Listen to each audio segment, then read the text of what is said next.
उस इम्पल्स की वजह से आप भूल जाएंगे कि और कॉस्मिक इम्पल्स भी आ रहे हैं जो कृष्ण को भी दिखते थे, जो आत्मन से आ रहे हैं। आत्मन से जो हमारे इंप्रेशन आते हैं उसको कब डिकोड कर पाओगे आप, अगर केवल आप फिजिकल वर्ल्ड के ही इंपल्सेस को नहीं संभाल पा रहे हो। आप अगर घर के बाथटब में ही नहीं नहा पा रहे हो, स्विमिंग नहीं कर पा रहे हो, तो समुद्र में क्या स्विमिंग करोगे आप।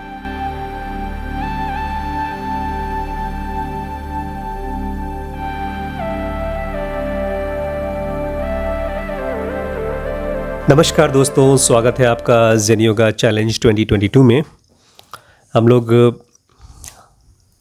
लॉज ऑफ कर्मा पढ़ रहे थे। परवर्जन पढ़ रहे थे। हाँ, परवर्जन पढ़ रहे थे, कल पढ़ रहे थे। और जो लास्ट सेंटेंस पढ़ा था हमने वो भगवान कृष्ण का पढ़ा था, जिसमें कृष्ण कहते हैं ये बहुत ज़रूरी है समझना कि राइट एक्शन क्या है, रॉन्ग एक्शन क्या है और इन एक्शन क्या है।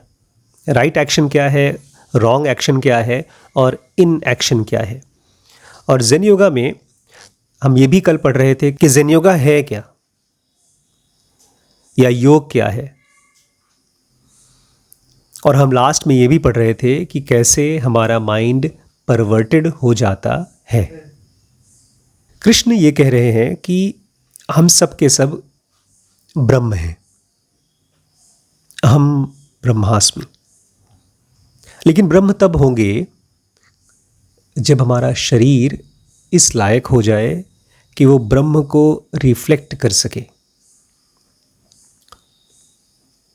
जिस समय हम खाली बैठे रहते हैं, हमारा शरीर दिखता है शांत बैठा हुआ है, लेकिन आप जानते हैं हार्ट बीट कर रहा है, लंग्स सांस ले रहे हैं। ब्रेन क्या कर रहा होता है उस समय? ये सब चीज़ जो हार्ट बीट कर रही है, लंग्स सांस ले रहे हैं, खाना पेट में पच रहा है, उस समय ब्रेन क्या कर रहा होता है? ब्रेन थॉट्स प्रोड्यूस कर रहा होता है। किस लिए? क्या आपका ब्रेन जिस समय आप खाली बैठे हैं या कुछ काम भी कर रहे हैं, थॉट्स प्रोड्यूस कर रहा है ब्रह्म को समझने के लिए? फिर कल की वीडियो में हमने कवर किया कि कैसे 24 घंटे हमारा ब्रेन, बल्कि हमारा बॉडी भूखा है। हमारे अलग अलग एपेटाइट्स हैं। एपेटाइट समझते हैं? भूख। एपेटाइट मतलब भूख। कृष्ण कहते हैं राइट एक्शन, रॉन्ग एक्शन और इन एक्शन क्या है, इन तीनों को समझना बहुत ज़रूरी है अगर आप चाहते हैं कि आप ब्रह्म को, ट्रूथ को एक्सपीरियंस कर सकें। क्यों? बिकॉज ये शरीर दिखने में शांत बैठा है, लेकिन इसी समय या तो वो राइट एक्शन कर रहा है, जो कि बहुत रेयर है, अगर कर भी रहा है तो आप जानते नहीं उसको, या तो वो रॉन्ग एक्शन कर रहा है जो कि हमेशा होता है, या इन दोनों के साथ अगर उसका ताल्लुक नहीं है तो वो इन एक्शन कर रहा है, कुछ कर ही नहीं रहा है, जो सबसे रेयर है। कृष्ण कहते हैं ये सबसे ज़्यादा ज़रूरी है to understand what is right action, what is wrong action and what is inaction. Krishna कहते हैं ये बहुत ज़रूरी है to understand what is right action, what is wrong action and what is inaction. अब समझिए थोड़ा सा। जैसे पेट को भूख लगती है, ऐसे ही हमारे 3 सेंटर्स हैं ब्रेन में। कौन कौन से? IES। इन तीनों की भी अपनी भूख है। क्या है? भूख है। आई सेंटर की भूख क्या करती है? जब हमको आई सेंटर में भूख लगती है तो हम क्या चाहते हैं, क्या खाते हैं? बुक पढ़ते हैं, या तो किताबें पढ़ते हैं, कुछ वीडियो देखते हैं, कोई वीडियो देखते हैं, बात करते हैं, वेरी गुड। और कुछ सोचते हैं। हम सोचते हैं। लेकिन ये सेंटर अकेले काम नहीं करता। इसका दोस्त है बगल में, जो सगा दोस्त नहीं है, सौतेला दोस्त है, क्योंकि उसका रवैया ही अलग है, और वो है ई सेंटर। उसकी भी भूख है। और कल ही हमने बात की, वो अक्कू यादव जैसे लोग, उनको बचपन से ही पता है अक्कू यादव कौन था? वो इतना खराब आदमी था कि नागपुर में 1990s में कोर्ट रूम में ऐसी औरतों ने उसको मारा जो हाउसवाइफ हैं। कोर्ट रूम में पुलिस से खींच करके, जैसे कोई शिकारी कुत्ते किसी के ऊपर अटैक करें। इनफैक्ट जब उसको मारा गया था, उसके हाथ में जो हथकड़ी लगी थी, एक और बंदे के हाथ में हथकड़ी लगी थी, 2 लोगों को साथ में हथकड़ी लगी थी। गाड़ी पुलिस की वैन में से वो उतरा, और ये लोग करीब 1 हफ्ते 10 दिन से उसको रात को दिन को पकड़ करके मारने की कोशिश कर रहे थे। औरतें आदमी सब, क्योंकि उसने जीना हराम कर दिया था। किसी का भी रेप कर देता था, किसी का भी मर्डर कर देता था। एक बंदे ने उसको जान बचाया, उसको खून दिया, इसकी अच्छी दोस्ती हो गई उस लड़के से। बाद में तो उसने उसको ही मार डाला, अपने दोस्त को मार डाला। उस इंटरव्यू को देखेंगे, नेटफ्लिक्स पे सीरीज चल रही है। और औरतें और वो आदमी जो भी वहां मोहल्ले में रहते थे सब डरते थे कि अब फिर आएगा, फिर हम लोगों का जीना मुहाल कर देगा। एक बार किसी की डेथ हो गई थी, उसकी मैयत जानी थी, रास्ते पे बैठ के जुआ खेल रहे, शराब पी रहे। 2 घंटे लग गए, जब इनका जुआ शराब खत्म हुआ तब जाकर के उसकी मैयत वहां से गई है। कोई ऐसे जैसे कोई जंगली शेर हो, उसके पास से आप नहीं गुजरते, ऐसा आदमी था ये, खूंखार आदमी। तो ये ऐसे लोग बनते क्यों हैं? बिकॉज इनकी जो खुराक है उसको कायदे से मीट आउट नहीं किया गया। काहे की खुराक? इमोशंस की खुराक और सेक्सुअलिटी की खुराक। ये बहुत इंपॉर्टेंट है। एक्शन इन एक्शन और राइट एक्शन समझने के लिए आपको समझना होगा एपेटाइट, योर एपेटाइट। अभी 5 मिनट पहले मैंने जब WBX का वीडियो बनाया, मैं जानबूझ के सीरियसनेस लेकर आया। मैं चाहता हूं कि आप लोग पिछले 1 साल के 2 साल के जितने भी वीडियोस, इंपॉर्टेंट वीडियोस हैं, उन सब की समरी बनाएं। मैं चाहता था वो सीरियसली, मैंने वो जानबूझ के वो एक्शन किया। उसके बाद अचानक से गौरी चली गई चाय मोड में। गौरी चाहती नहीं थी कि वो नाराज़ हो, बिल्कुल नहीं चाहती थी। मम्मी नहीं चाहती है, आप लोग नहीं चाहते, हम में से कोई नहीं चाहता कि हम नाराज़ हों। लेकिन जैसे ही हमारा माइंड भूखा होता है इमोशनली, उसको चाहिए कुछ न कुछ मंच करने के लिए। या तो हम प्यार मोहब्बत से बातें करते हैं, लेकिन बहुत बार उसका टेस्ट अच्छा नहीं लगता, तो हम लोग चिप्स खाते हैं, नमकीन मिर्च वाले चिप्स। वो है हमारी नाराज़गी, गुस्सा। हमको लग रहा है कि हम तो राइट एक्शन कर रहे हैं। मैं अपने छोटे भाई को डांट रही हूं क्योंकि वो गलत काम कर रहा है और मेरे डांटने से वो सुधर जाएगा। हमारा आई सेंटर, हमारा इंटेलिजेंस याद भी नहीं कर पाता। बुद्ध ने तो जरा सा भी नहीं डांटा, किसको? अंगुली मार को। आप उसी को ट्रांसफॉर्म कर सकते हैं जो ट्रांसफॉर्म होना चाहता है, और तभी ट्रांसफॉर्म कर सकते हैं जब वो ट्रांसफॉर्म होना चाहता है। एक लकड़ी उठाइए, उसको मोड़ने की कोशिश करिए, अगर वो कड़क है तो वो टूट जाएगी। बचपन से ही पेरेंट्स, टीचर्स बच्चों के साथ वही लकड़ी मोड़ने वाली कोशिश करते हैं। लकड़ी मुड़ती है लेकिन जब छोटी सी होती है, बहुत पतली होती है। आपको स्टेट देखना होगा। इसलिए कृष्ण अर्जुन को डांट नहीं रहे हैं। अर्जुन सवाल पूछ रहा है और कृष्ण जवाब दे रहे हैं। और इस पूरे प्रोसेस में ये सबसे इंपॉर्टेंट स्क्रिप्चर है पूरी दुनिया का, सबसे इंपॉर्टेंट स्क्रिप्चर भगवत गीता मेरे हिसाब से एक कंपाइलेशन है वेदों का, एक कंपाइलेशन है उपनिषद्स का, एक कंपाइलेशन है पतंजलि योग सूत्र का, इन वेरी सिंपल फॉर्म। उस जमाने में सबसे सिंपल तरीके से एक आदमी परेशान अपने सवाल पूछ रहा है कृष्ण से, और कृष्ण उसको ढेर सारी डीप चीजें बता रहे हैं। बट सबसे इंपॉर्टेंट, कृष्ण पूरी दुनिया का, ब्रह्मांड का पेंडोरा बॉक्स खोल देते हैं, चमत्कारी दुनिया खोल देते हैं। वो कहते हैं कि अर्जुन, अगर तुम अपने आई, ई और एस के खुराक को, एपेटाइट को सही तरीके से नहीं भरोगे तो तुम फंस जाओगे। अर्जुन ने सोचा नहीं होगा ये चीज कि मैं यहां लड़ाई करने आया हूं। अर्जुन ने सोचा कि नहीं होगा क्योंकि हम ज्यादातर लोग सोचते नहीं हैं, हमको सोचना नहीं आता है। क्यों? क्योंकि हमारे ज्यादातर काम तो बिना सोचे समझे ही होते हैं। हमारा हार्ट बीट कर रहा है, एक हिटलर था, उसका भी हार्ट बीट कर रहा है। उसको क्या पता, उसका हार्ट बीट करने की वजह से बहुत से लोग मर रहे हैं। हमारा हार्ट बीट अपने आप करता है, हमारे लंग्स अपने आप चलते हैं, हमारे थॉट्स अपने आप चलते हैं, लेकिन हम भूल जाते हैं ये सारी चीजें अपना एक्शंस का रिएक्शंस बना रहे हैं। हर एक एक्शन का क्या बनता है? रिएक्शन बनता है। हर एक छोटे से छोटे और बड़े से बड़े एक्शन का रिएक्शन बनता है। हमारे इग्नोरेंस का भी रिएक्शन बनता है, अज्ञान का। मैं रिम्पी से कह रहा था बब्बू के बारे में कि बब्बू की सेविंग पिछले 20 साल में जो उसने जॉब करके सेविंग इकट्ठा की थी वो सब 1 साल में ख़त्म हो गई ऑक्टा एफेक्ट्स की वजह से ना। ऑक्टा एफेक्ट्स की वजह से नहीं हुई है, उनके एक्शन की उनके इग्नोरेंस की वजह से हुई है, उनके इनएक्शन की वजह से हुई है। अगर आप लोग अभी बैठ करके WBX नहीं सीखते हैं, BDM नहीं सीखते हैं, Z नहीं सीखते हैं, तो आप इनएक्शन कर रहे हैं।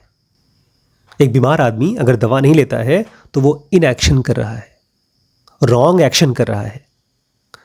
कृष्ण कहते हैं mysterious is the law of action. Law of action है। मेरे साथ हैं अभी आप लोग? पढ़ूं आगे? ये जानना कि कोई पर्टिकुलर हैबिट गलत है ये पर्याप्त नहीं है। सबसे इंपॉर्टेंट है रेजिस्टेंस। ये क्या होता है? जिस समय आप उस हैबिट को रोकने की कोशिश कर रहे हैं और आप रेजिस्टेंस महसूस कर रहे हैं। जब तुम आई थी क्लास में सुबह सुबह परसों और मैं शांत बैठा था, उस समय मैं रेजिस्टेंस में था। तुमने पूछा परेशान होकर के क्या होगा? मैं परेशान नहीं था, मैं रेजिस्टेंस में था। हम जब अपने हैबिट को चेंज करने की कोशिश करते हैं और रेजिस्टेंस महसूस करते हैं। What is resistance? एक टाइटपन, एक मुश्किल। जब भी हम कोई हैबिट चेंज करेंगे, आप मान लीजिए रात को डिसाइड करते हैं कि मैं आज से कभी भी रात को खाना नहीं खाऊंगा, तो बीच बीच में कभी कभी आपको रेजिस्टेंस फील होगी। रेजिस्टेंस मतलब एक तरह का फाइट, हाँ आज कर लेते हैं कल नहीं, अरे हाँ ना, एक तरह का खींचातानी। रेजिस्टेंस, टग ऑफ वॉर जो होता है। ऐसे ही एक इंटरनल रेजिस्टेंस चलती है और इसको आप केवल विल पावर से डिसाइड कर लेंगे आज से नहीं, आज से मैं प्रण करता हूं, उससे नहीं जाता है। आप वैभव की तरह हो जाएंगे। मैं 1 हफ्ते से नहीं खा रहा हूं मैगी, मैंने खाया ही नहीं आज तक, आज तो खाऊंगा मैं। ऐसे मुल्ला नसरुद्दीन ने डिसाइड किया कि मैं शराब नहीं पीऊंगा। 1 हफ्ते तक उसने शराब नहीं पिया और जब शराब खाने के बाहर गया तो उसने कहा ना, रेजिस्टेंस बिल्कुल नहीं मुल्ला, तुम कमज़ोर नहीं हो, बहादुर, वेरी गुड वेरी गुड। और एक कदम करके आगे चलता गया। जब 20 कदम आगे चला गया उसने कहा देखा, वेरी गुड, चल इसी बात पे डबल। उसने विल पावर यूज़ किया था, अपने आप के साथ फाइट की थी। हम अपने आप के साथ फाइट करते हैं, वो तो काम करता नहीं। हम सोचते हैं दूसरे के साथ फाइट कर लें, शायद वो काम कर जाए। नहीं, how strange, mysterious are the laws of action, karmas. जब हम फाइट करते हैं, विल पावर यूज करते हैं, जबरदस्ती करते हैं, तो ऑब्वियसली क्या होता है? फेल हो जाते हैं। और एक बार फेल होते हैं, 2 बार फेल होते हैं, बार बार फेल होते हैं, तो हम गिव अप कर देते हैं ट्राई करना ही। जैसे आप दोनों ने खासतौर से मैथमेटिक्स के साथ तलाक कर लिया है, नहीं किया? पता है मैथ्स के बारे में क्या कहा जाता है? बिना किए नहीं आ सकती मैथ्स। जब आप बार बार कोई चीज़ ट्राई करते हैं और उसमें फेल होते हैं, ध्यान रखिएगा, आप गेम्स में फेल नहीं होते हैं, आप थोड़ा सा सक्सेसफुल होते हैं। ट्राई करिए और थोड़ा सा सक्सेसफुल होइए। लेकिन अब सवाल यह है कि जिस चीज़ में हमारी हैबिट बहुत नेगेटिव है, उसमें थोड़ा सा सक्सेसफुल कैसे हो सकते हैं? क्योंकि जब तक आप फेल हो रहे हैं, ट्राई कर रहे हैं, फेल हो रहे हैं, तो धीरे धीरे आप गिव अप कर देंगे। अगर आपको कोशिश करके जीतना है तो थोड़ा थोड़ा सक्सेस हासिल करनी है, वो कैसे पॉसिबल हो पाएगा? आप बहुत स्ट्रांग हैबिट है रात को खाना खाने की, या मोबाइल देखने की, या पढ़ाई ना करने की, या मेंटली आपका थॉट्स की हैबिट है, नेगेटिव थॉट्स चलते रहते हैं, बार बार एक लूप में आ जाते हैं तो निकल नहीं पाता है। तो उसको फाइट करने के लिए थोड़ी सी सक्सेस कैसे मिलेगी? जरा सी, बहुत थोड़ी सी कोशिश करिए। जैसे आपके पास 2 ऑप्शन है, रात को भूख लगी, आप मैगी खा सकते हैं और आप दूध पी सकते हैं। आपने दूध और मैगी के बीच में दूध का चॉइस कर लिया। जब दूध की आदत पड़ी तो आप 2 ऑप्शन रखो, दूध पी सकते हैं या तो फ्रूट्स खा सकते हैं।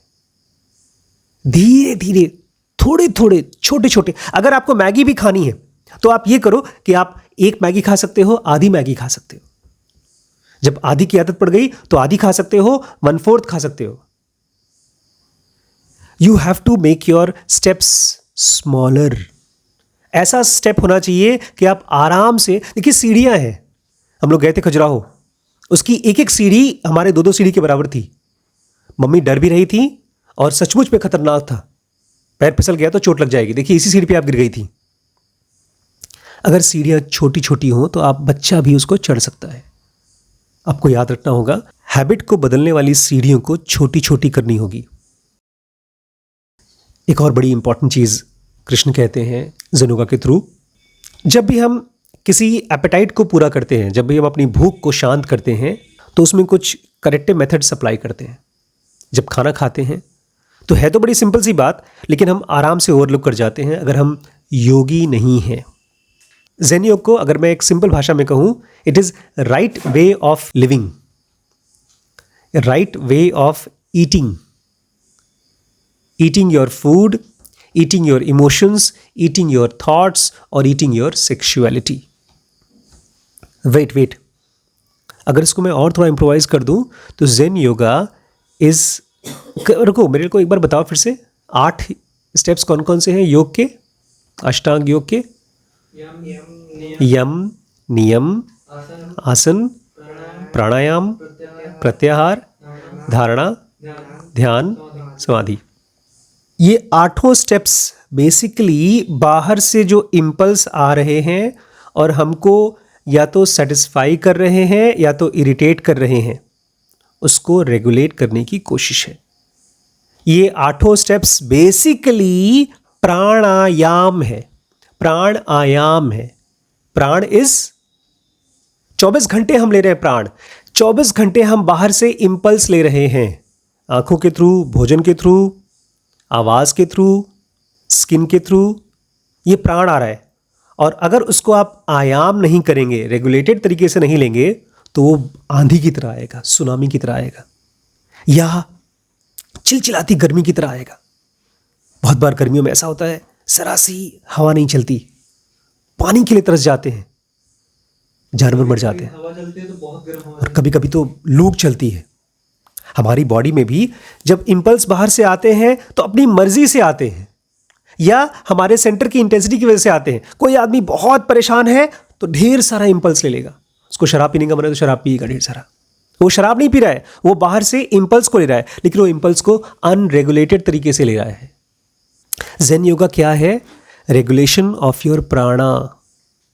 आप चाहती हैं कि आपका भाई आपकी बातें माने, यही चाहती हैं आप?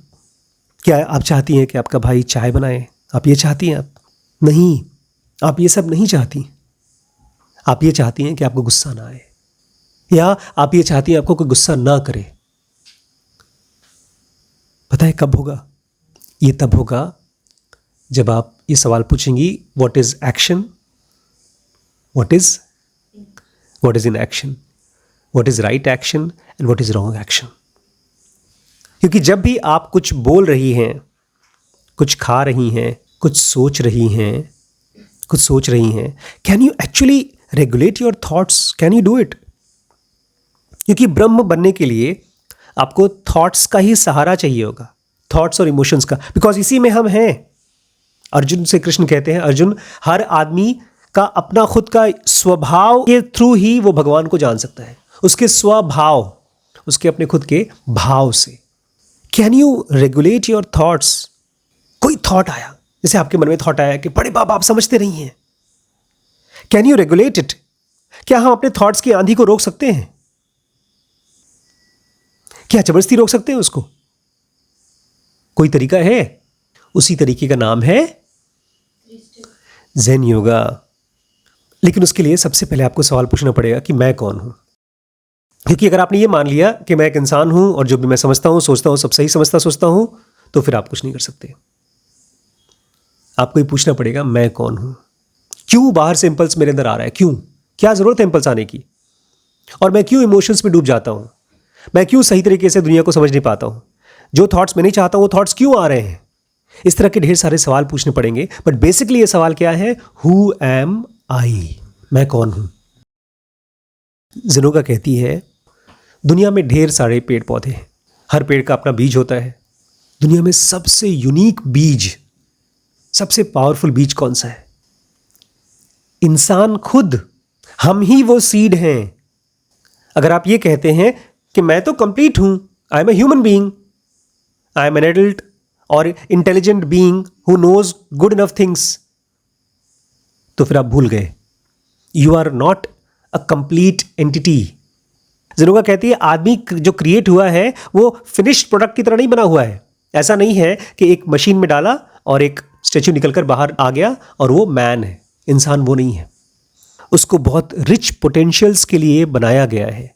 उसकी बॉडी में वो बीज डाले गए हैं और इंसान को ऐसे नॉलेज और अवेयरनेस का एक्सेस दिया गया है कि जिसको वो अगर कंप्लीट कर ले तो इस ब्रह्मांड में सबसे इंपॉर्टेंट चीज़ हो सकती है, और वो हर एक इंसान की कहानी है। इसलिए जब आप बैठते हैं, आप चाय बना रहे हैं और आपके मन में एक थॉट आया कि आज मेरा चाय बनाने का टाइम नहीं था, या मैं यहाँ पर बैठा हूँ क्लास में और मेरे बच्चे नहीं आए क्लास में, और मेरे मन में एक थॉट आ रहा है कि आखिर इतना लेट हो गया, क्यों नहीं आ रहे बच्चे। ये थॉट आ रहा है, लेकिन ये थॉट एक बीज में से आ रहा है। पता है थॉट क्या है? उस बीज की फफूदी। बीज खराब भी हो जाते हैं बहुत बार, सारे बीज ग्रो नहीं कर पाते। जिस समय आप चाय बना रहे हैं या जिस समय मैं क्लास के लिए वेट कर रहा हूं, उस समय भी मुझे यूनिक इंडिपेंडेंस मिली है। उस समय मैं चूज कर सकता हूं एक्शन के लिए या तो रॉन्ग एक्शन के लिए। कोई ऐसा एक्शन जिसके जरिए मेरा ब्रेन खुद इरिटेट हो जाए। जिस समय मैं ऐसा सोचता हूं ना, ये बच्चे आज भी नहीं आए, ये बेपरवाह है, ये लापरवाह है, वो रियलिटी नहीं है, वो खाली मेरे ब्रेन का रिएक्शन है। इसमें कृष्ण को ये भी बोलना चाहिए, what is action, what is reaction. जिस समय मेरे मन में थॉट आया, ये क्या कर रहा है, सो रहा है, इसको पढ़ना लिखना नहीं है, वो राइट थॉट है। एक यूनिक इंडिपेंडेंस हमको हर मोमेंट पे रहती है, लेकिन हम उसको गिव अप कर देते हैं। आपको नाराज़गी आई, आपने एक्सप्रेस किया, और जब आप नाराज़ हो रही थी, पता है मैं क्या दिख रहा था? Uncontrolled emotions. आज मैं और बड़ी मम्मी बात कर रहे थे एक आदमी के बारे में। बहुत शांत आदमी है, वो खुश रहता है, कभी कभी नाराज़ होता है, बहुत कम। तो बोलती है वो आदमी कभी नाराज़ नहीं होता, मम्मी बोलती है। मैंने कहा नहीं, वो बहुत रेगुलेटेड है अपने माइंड के अंदर। ज़रूगा ये चीज़ कहती है, वही आदमी सेल्फ को जान सकता है जो अपने इमोशंस को बाहर एक्सप्रेस करने के बजाय अपने अंदर में उसको यूज़ करे। अपने इमोशंस को यूज़ करे, बाहर एक्सप्रेस करने के बजाय अपने अंदर में यूज़ करे। जब आप परेशान होते हैं तो आप कुछ बोलते हैं, आप भूल जाते हैं बोलते समय कि वो थॉट जो आपने निकाला किसी और का इम्पल्स होगा। मान लीजिए मैंने आपको एक डांट डाली, एक ताना मारा, उस मोमेंट पर मैं भूल जाता हूं कि ये ताना आपको चुभेगा, वो एक इम्पल्स बनेगा आपके लिए। एक बात मैं आपको शुरू से बोलना चाहता था, भूल गया था। ये एपेटाइट पता है कहां से आता है? हमारा ब्रेन खाना क्यों चाहता है? इमोशंस खाना चाहता है, थॉट्स खाना चाहता है, और सेक्स खाना चाहता है। क्यों? क्योंकि ये बीज है। बीज खाता है, मिट्टी खाता है, पानी खाता है, धूप खाता है। किस लिए? बड़ा होने के लिए। तो जब तक हमारा ब्रेन और बॉडी बड़ा नहीं हो जाएगा, बड़ा मतलब फिजिकली बड़ा नहीं, जब तक ये बॉडी और ब्रेन कंप्लीटली एनलाइटेंड नहीं हो जाएगा, ब्रह्म नहीं बन जाएगा, तब तक ये खाता ही रहेगा। खाना खाता रहेगा, सेक्स खाता रहेगा, इमोशंस खाता रहेगा, और थॉट्स खाता रहेगा। ये हमारे इस ब्रेन की कोशिश है, इस बॉडी की कोशिश है इस दुनिया को चबाते रहने की। लेकिन उसमें एक बड़ा झंझट होता है। जब भी ये ब्रेन इस दुनिया को खाता है इमोशनली या सेक्सुअली, वो या तो एंजॉय करता है या तो इरिटेट होता है। क्या करता है? एंजॉय करता है या तो इरिटेट करता है। मुझे याद है एक बार मैंने बचपन में सिगरेट पिया था। एक बार, एक कश, छोटा सा था मैं, फिल्मों को देखा, मन किया, अनकॉन्शियसली मैंने उसको कॉपी करने की कोशिश की। एक कश लिया, बहुत खांसी आई, इरिटेट हुआ। फिर मुझे समझ में आ गया ये कोई मीठी चीज़ नहीं है। तो वो चीज़ मुझे इरिटेट कर रही थी। आमतौर पे क्या होता है, जब भी कोई इम्पल्स हमको इरिटेट करती है, हम उसके साथ फाइट कर करके उसकी आदत डलवा देते हैं अपने आप को। सुनिए ध्यान से। मान लीजिए मैं स्मोक बनने वाला हूँ। एक स्मोकर क्या करता है, वो एक सिगरेट पिएगा, पहली बार में उसको खांसी आएगी, बोलेगा अरे यार आदमी बनो, बहादुर बनो, एक बार में नहीं आता, बार बार करना पड़ता है। तो 2, 4, 10, 15, 20, 25 महीना भर ट्राई करेगा, उसके बाद एक्सपर्ट बन जाता है। लेकिन एक्सपर्ट में क्या किया उसने? अपने आप को इरिटेशन की आदत डाल दी। बचपन में मैं और बब्बू दोनों मिर्च नहीं खा पाते थे, लेकिन अब बब्बू खा लेता है। तो उसने अपने आप को इरिटेशन की आदत डाल दी। उसने एक ऐसा एक्शन लिया कि उसकी बॉडी के अगेंस्ट काम किया। और यही चीज हम सेक्सुअलिटी में भी करते हैं। हम भूल जाते हैं हमारा सेक्स भी अपने आप को जानने के लिए, सेल्फ को जानने के लिए है, ब्रह्म ज्ञान के लिए है। हम भूल जाते हैं कि हमारे इमोशंस भी और हमारे थॉट्स भी खुद को जानने के लिए, इवॉल्व करने के लिए। ये हम भूल जाते हैं। और क्यों भूल जाते हैं? बिकॉज हमने कोई प्रॉपर डेडिकेटेड लाइफ नहीं चूज की है इसके लिए। अल्टीमेटली हर किसी को, जो भी इस धरती पे है, अगर इस लाइफ में नहीं तो अगले कुछ लाइफ के बाद उसको बनना पड़ेगा साधु या ज़ेन योगी। ज़ेन योगी कौन है? जो कहता है कि बॉस बाहर से इंपल्स आ रहा है, इमोशनल इंपल्स आ रहा है, खाने का इंपल्स आ रहा है, और वो आता है और मुझे डुबा के ले जाता है, ख़त्म कर देता है। अब मैं डिसाइड करता हूं कि इस इंपल्स को यूज़ करूंगा अपने आप को जानने के लिए। फाइनली एक लास्ट वर्ड आज का। हमारा ब्रेन जब भी कोई भी इंपल्स लेता है तो उसको करता क्या है? डिकोड करता है।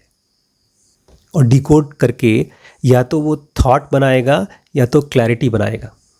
मान लीजिए मैंने वैभव को देखा गलत काम करते हुए, किसी को गाली दे दिया, या तो उस चीज़ को मैं डिकोड करूंगा और थॉट बनाऊंगा, अरे क्या कर रहा है, और उस थॉट से कोई एक्शन निकलेगा, या वो अंडरस्टैंडिंग बनेगी और वो अंडरस्टैंडिंग में से एक एक्शन निकलेगा। तो राइट एक्शन होगा। अभी पता नहीं है, राइट एक्शन तो रिजल्ट से पता चलेगा। अर्जुन ने देखा ढेर सारे लोगों को, उसको लगा नहीं मैं नहीं लड़ाई कर सकता। उसने इंपल्स लिया और डिकोड किया कि मैं लड़ाई नहीं कर सकता, मैं जा रहा हूं। और कृष्ण ने भी देखा सबको, बल्कि कृष्ण ने तो कहा था अर्जुन ये तुम्हारी लड़ाई है, मैं तो लड़ूंगा ही नहीं, मैं तो अस्त्र ही नहीं उठाऊंगा। लेकिन ये नहीं कहा था मैं जुबान नहीं उठाऊंगा। उन्होंने एक्शन भी किया और फ्री भी किया। अर्जुन कोई नहीं, हम सबको हर मोमेंट पे या तो आप चूज कर सकते हैं टू आस्क योरसेल्फ, इस मोमेंट पे मैं क्या हूं। मम्मी लोग यही करते थे बचपन में, हमारे जो स्ट्रिक्ट पेरेंट्स थे वो यही करते थे, हमसे जबरदस्ती कोई एक्शन कराते थे इररिस्पेक्टिव कि हमको वो चीज सही लग रही कि नहीं। और वो जो दूसरों से जबरदस्ती कराता है वो बेचारा पहले, सबसे पहले खुद से जबरदस्ती कर रहा है। जबरदस्ती का मतलब मुझे अभी तक क्लैरिटी नहीं आई है। और क्लैरिटी कहां से आती है? इस सवाल से कि आखिर ये मैं हूं क्यों, हूं कौन, ये क्यों है मेरी लाइफ ऐसी। इसलिए रमण कहा करते थे हमेशा 24 घंटे जितनी बार हो सके खुद से पूछो मैं हूं कौन, मैं हूं कौन। आपको सपना आया, ये पूछो सपना किसको आया। ये नहीं बोलते थे कि सपना क्या आया, वो बोलते थे सपना किसको आया, वो कौन सी स्क्रीन है जिसमें ये चीज चल रही है। उस एंटिटी को जानने के लिए ही ज़ेन योग है। बाहर से इंपल्स आएगा खाने का, एक सही तरीका है खाना खाने का, right amount, right way, right time. सही तरीका है इमोशंस को खाने का।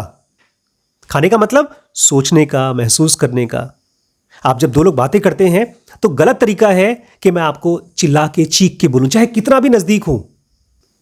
और एक सही तरीका है, सही तरीका ये नहीं कि सही लोग बोल रहे हैं, सही तरीका वो है जो मुझे अपने सेल्फ के पास, अपनी पीस के पास ले जाएगा। जब ह्यूमैनिटी में पूरी दुनिया ज़ेनोगी हो जाएगी तो पता है कोर्ट कचहरी की जरूरत नहीं पड़ेगी, लोग सेंसिटिव हो जाएंगे। जब पूरी दुनिया ज़ेन योगा सीख लेगी तो अलग ही टाइप की दुनिया होगी। कोई भूखा नहीं सोएगा, कोई किसी से ईर्ष्या नहीं करेगा।